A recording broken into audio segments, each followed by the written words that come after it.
the 7 steps of the selling process. But before I get into the 7 steps, I definitely want you guys to understand that the selling process is not about maintaining existing accounts and building long-term customer relationships. It's more focused on getting new customers and obtaining orders from them.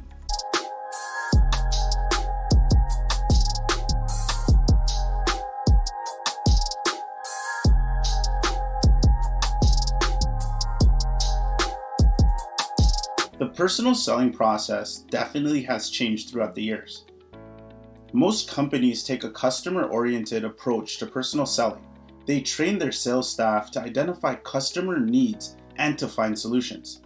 This assumes that the customer needs provide sales opportunities, that customers appreciate good suggestions, and that customers will be loyal to the salespeople who have their long-term interests at heart. The problem solver salesperson fits better with the marketing concept than does the hard sell salesperson. Buyers today want solutions, not smiles. Results, not razzle dazzle. They want salespeople who listen to their concerns, understands their needs, and respond with the right products and services. Number 1, prospecting and qualifying. You want to identify qualified potential customers. Approaching the right potential customers is crucial to selling success.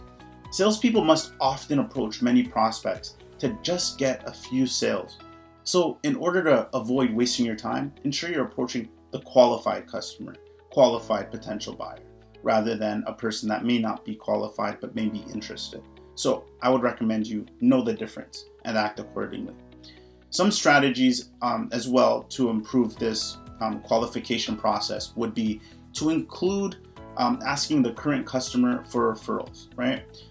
You want to build a referral source such as suppliers, dealers, non-competing salespeople, and bankers.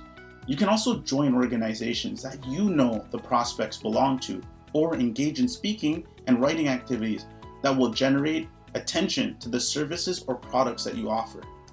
Some other strategies you can kind of use to attract potentially qualified customers and buyers is to definitely search for names in the newspaper, or if it's more convenient, just reach out to people who you know have money on social media.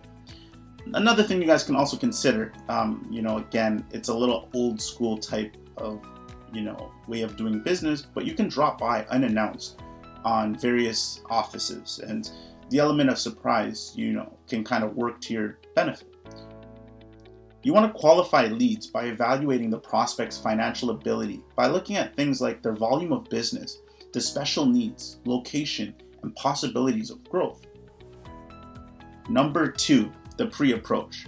Before calling a prospect, the salesperson should learn as much as possible about the organization, what it needs, who's involved in the buying, and its buyers, their characteristics and buying styles. You can look for information online, get it from acquaintances, and others to learn about the company. You want to set call objectives, which may be to qualify the prospect, to gather information, or to make an immediate sale. The next task is to decide on a personal approach. Might be a personal visit, a phone call, or a letter.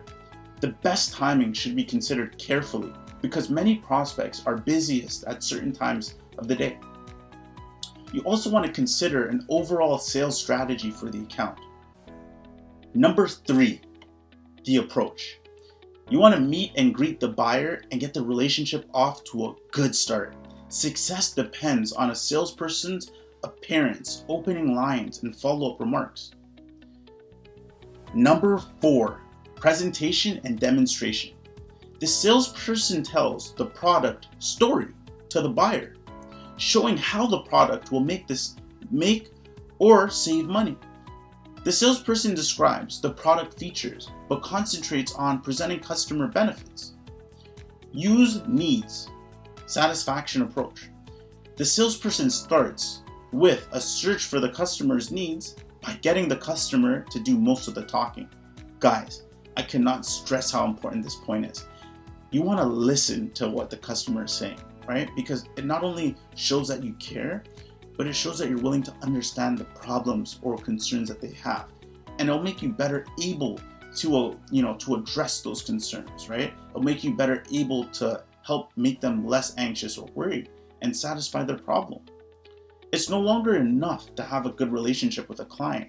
You have to understand their problems. You have to feel their pain.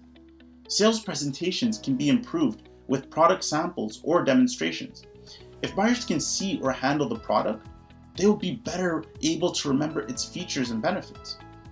And videos can show how a product performs and provide other valuable information about it. We see that VR is used to give people a more of an experience of what it would be like to be in the home of their dreams, rather than having to go there physically to see the property, especially if they live out of state or if the property is in another country. Number 5, handling objections. Customers almost always have objections during the presentation or when asked to place an order.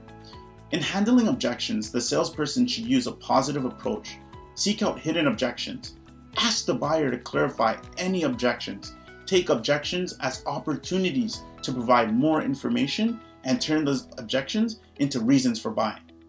Every salesperson needs training in the skills of handling objections. And so I recommend, if you don't have any potential customers or buyers, have your friends and family do role play with you, right? So that way you know how to experience what it feels like to face objections. And so you want to practice this, simulate it, so that when you actually have these real life experiences with an actual buyer / customer, you're better able to overcome the objections that they have. Number 6, closing. Close the sale.